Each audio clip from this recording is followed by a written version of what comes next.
Brain fact के मौजूद दोस्तों अस्सलाम वालेकुम, मैं इरफान। और दोस्तों, इसराइल फलस्तीन जंग में सबसे ज्यादा नुकसान इसराइल के सपोर्टर मगरबी ममालिक को उठाना पड़ रहा है और वर्ल्ड सुपर पावर रशिया इस जंग में इसराइल के खिलाफ रहा है। इसीलिए रेड सी में भी उसे बाकी मगरबी ममालिक की तरह नुकसान नहीं उठाना पड़ रहा। लेकिन इस दौरान एक ऐसा खतरनाक वाकया हुआ कि जिससे रशिया और अमेरिका, जो कि ऑलरेडी एक दूसरे के दुश्मन हैं, फिर से एक बहुत बड़ी जंग में जा सकते थे। दोस्तों, रशिया हिस्टोरिकली इसराइल का सपोर्टर मुल्क रहा है, लेकिन दूसरी तरफ इसराइल के दुश्मन मुल्क यानी मुस्लिम कंट्रीज से भी रूस की अच्छी दोस्ती है। लेकिन पिछले एक साल में बहुत सी चीजें बदल गई है।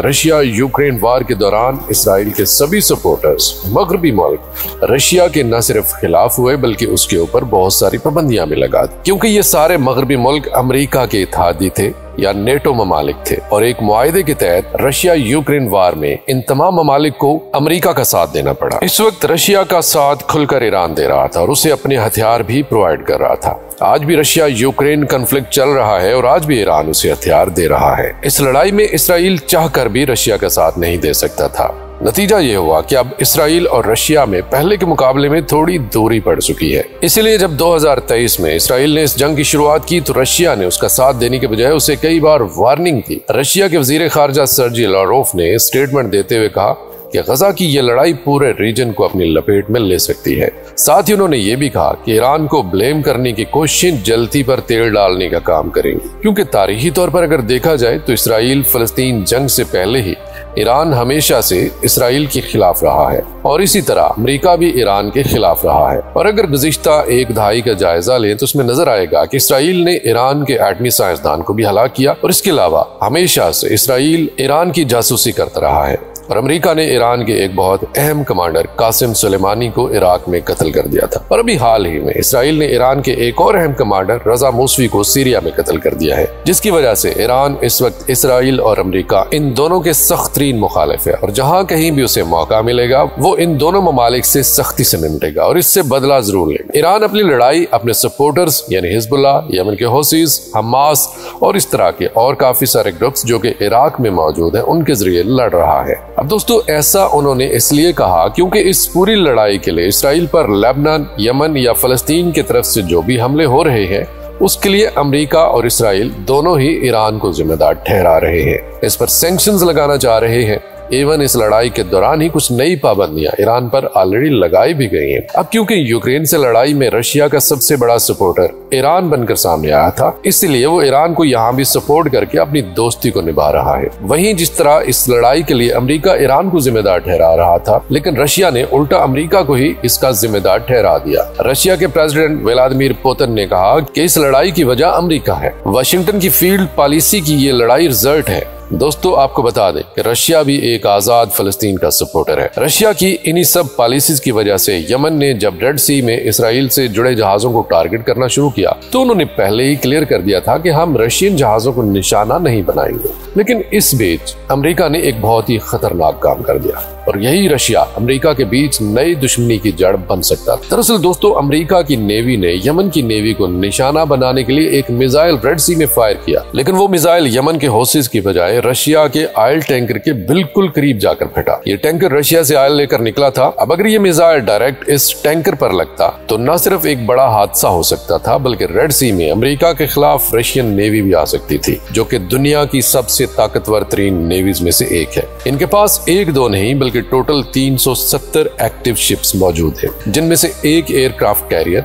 10 डिस्ट्रॉयर्स, 60 लैंडिंग क्राफ्ट्स और 65 active ballistic missile and attack submarines हैं और भी बहुत सी वारशिप्स इनकी नेवी में मौजूद हैं। ये सबमरीन्स न्यूक्लियर वेपन्स कैरी करने वाली मिसाइल को फायर कर सकते। दोस्तों, रेड सी में अमेरिका और रशिया के अलावा सीरिया में रशिया और इसराइल के दरमियान भी थोड़ी दुश्मनी और ज्यादा बढ़ गई है, क्योंकि सीरिया के बॉर्डर इसराइल से मिलते हैं और इसराइल में बहुत से एक्टिव ग्रुप्स हैं जो ईरान के सपोर्टर्स हैं और ईरान के इशारे पर वो इसराइल पर हमला कर सकते हैं। इसीलिए इसराइल ने इन ग्रुप्स के ऊपर एयर स्ट्राइक करना शुरू कर दिया, जो कि सीरिया में मौजूद रशियन आर्मी के बेसिस के काफी करीब थी। इसको देखते हुए रशिया ने सीरिया में इसराइल के खिलाफ अपनी और भी आर्मी भेज दी। डिप्टी फॉरेन मिनिस्टर मिखाइल बगदानोव ने कहा कि इसराइल एयर स्ट्राइक से पहले हमें नोटिफाई नहीं कर रहा है। हमें ये स्ट्राइक्स होने के बाद पता चलता है कि ये स्ट्राइक्स हुई हैं। इनके गुस्से में दी हुई स्टेटमेंट से हमें पता चलता है कि इसराइल और रशिया के रिश्ते कहीं ना कहीं कमजोर हो गए हैं और इसराइल और रशिया के रिश्तों की कमजोरी की एक एक और वजह अमेरिका भी है, क्योंकि इसराइल के अमेरिका के साथ बहुत अच्छे ताल्लुकात हैं और अमेरिका और रशिया इस वक्त एक दूसरे के आमने सामने है। और इसराइल ने चूंकि साथ नहीं दिया था रशिया का, इसलिए इस वक्त इसराइल और रशिया के दरमियान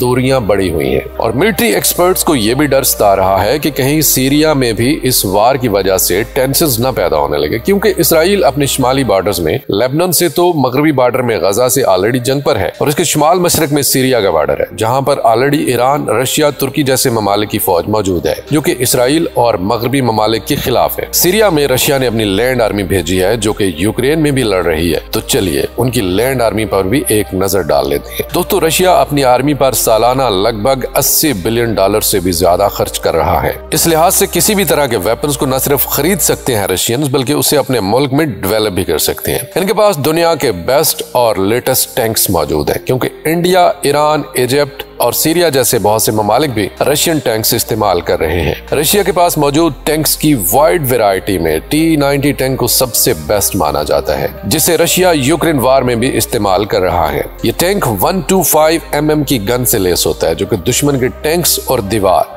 दोनों को तोड़ सकने की सलाहियत रखने वाले हथियार लॉन्च कर सकती है। ये टैंक फुल फ्यूल में 550 किलोमीटर तक का ट्रैवल कर सकता है। ये टैंक यूक्रेन में जर्मनी के वर्ल्ड फेमस लेपर्ड 2 टैंक से भी ज्यादा बेहतर है। रशिया के पास अलग अलग तरह के टोटल 12,000 के आसपास टैंक्स मौजूद हैं। इसके अलावा उनके पास हजारों आर्मर्ड व्हीकल्स भी मौजूद हैं। फिलहाल दुनिया का सबसे ज्यादा न्यूक्लियर हथियार रखने वाला मुल्क भी रशिया है। उनके पास तकरीबन 6,000 न्यूक्लियर हथियार हैं और ईरान से रशिया की दोस्ती मुसलसल बढ़ रही है। इसी वजह से वेस्टर्न कंट्रीज को, स्पेशली इसराइल को, ये डर सता रहा है कि जिस तरह ईरान अपने ड्रोन्स और मिसाइल्स रशिया को बेचकर यूक्रेन वार में उसकी हेल्प कर रहा है, अगर रशिया ने बदले में न्यूक्लियर हथियार या उन्हें बनाने की टेक्नोलॉजी ईरान को दे दी, तो ईरान अपने ज्यादातर हथियार अपने प्रॉक्सीज को भेजता रहता है, जिसका इस्तेमाल ये प्रॉक्सीज इसराइल के खिलाफ करते हैं। ऐसे में ईरान के पास अगर न्यूक्लियर हथियार आता है तो इसराइल को इससे बड़ा नुकसान हो सकता है। वहीं कुछ का तो ऑलरेडी ये भी कहना है कि ईरान को रशिया ने न्यूक्लियर हथियार बनाने की बहुत सी टेक्नोलॉजी प्रोवाइड की हुई है, लेकिन इसके बारे में एग्जैक्ट किसी को नहीं पता।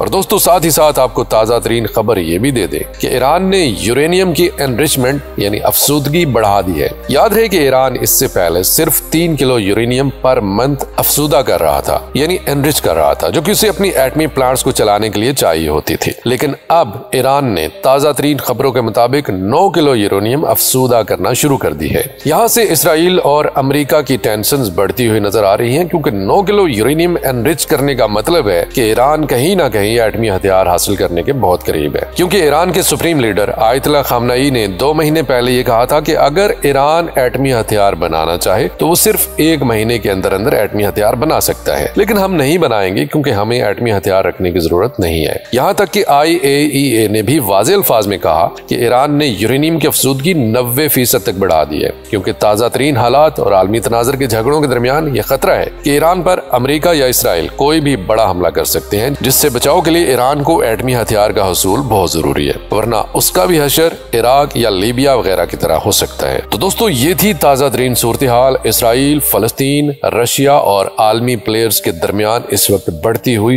कशीदा सूरत हाल की। उम्मीद है आपको ये वीडियो पसंद आई होगी। अगर हमारी वीडियो आपको पसंद आती है तो हमारे फेसबुक पेज को लाइक कीजिए, हमारे वीडियोस को ज्यादा से ज्यादा शेयर कीजिए और हमारे यूट्यूब चैनल को सब्सक्राइब करें।